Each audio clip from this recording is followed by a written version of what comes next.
Mapagpalang araw mga kataba. Gagawa tayo ng dalawang klase ng dessert kasi may na-receive akong ganito eh. Fruit cocktail to eh. Yan. Gagamitin ko naman yan. Tapos,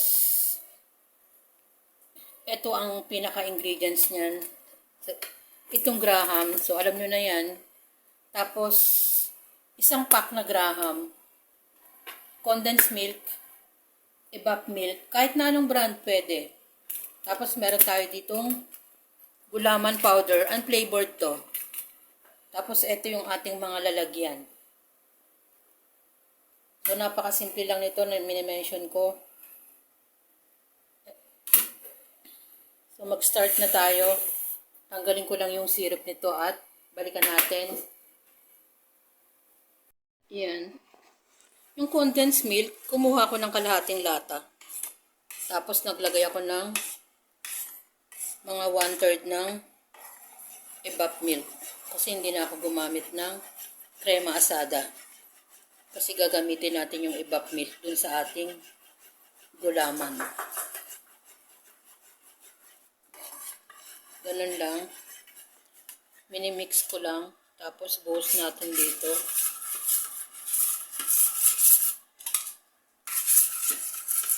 Depende sa inyo gaano katamis. Tapos yung namang syrup ng ating fruit cocktail, eto yan. Yan. I-dip lang natin, malinis ang kamay ko.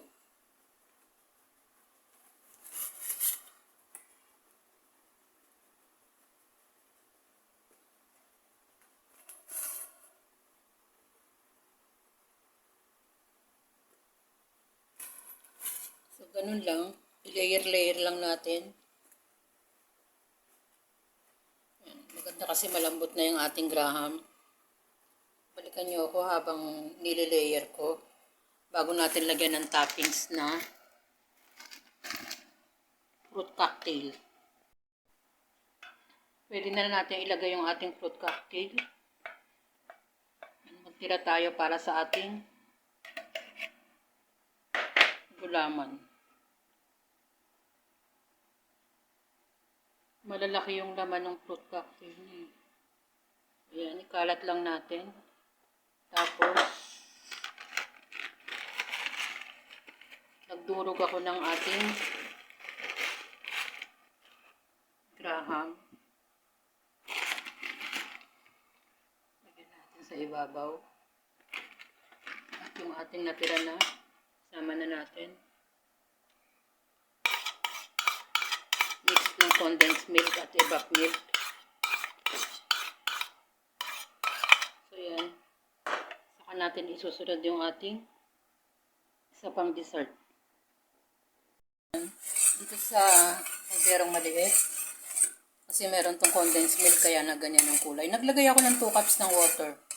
Tapos i-dissolve natin yung ating jelly powder. 25 grams lang to. Kulay green. Pwede kayong gumamit ng gusto nyong kulay. Kulay red. Tapos maglagay na tayo ng ating condensed milk. O mini-mention ko, depende sa inyo gaano katamis. Maglagay tayo ng evap milk.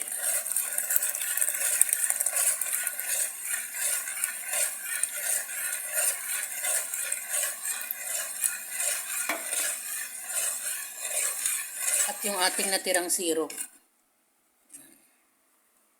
Malinis to. May sumama pang isang piraso. Nanata. Tapos nilagay ko na sa container yung ating fruit cocktail.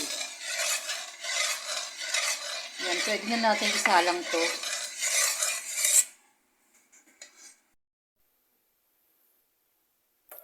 Yan, halu-haluin lang natin.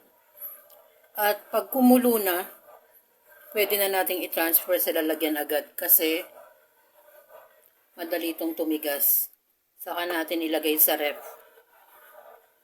Yung ating 1 graham, nilagay ko na sa rep. Yan. Yung binigay sa ating fruit cocktail, ginawa ko naman siyang 2 klase ng dessert. At ilang ingredients lang yung ginamit ni Mama Taba. Condensed milk, evap milk, at yung ating gulaman powder. Ganun lang kasimple mga kataba. Nasa sa atin naman kung paano tayo gagawa ng ating mga pagkain. Ang importante ay masarap. Yan yung ating graham dessert at gulaman. Gumawa na rin kayo mga kataba. At para hindi magastos dahil yung ating mga anak ay laging naghahanap ng snacks. Yan yung ating simpleng dessert. Enjoy, kumain at maging masaya. Salamat sa panonood mga kataba at ingat.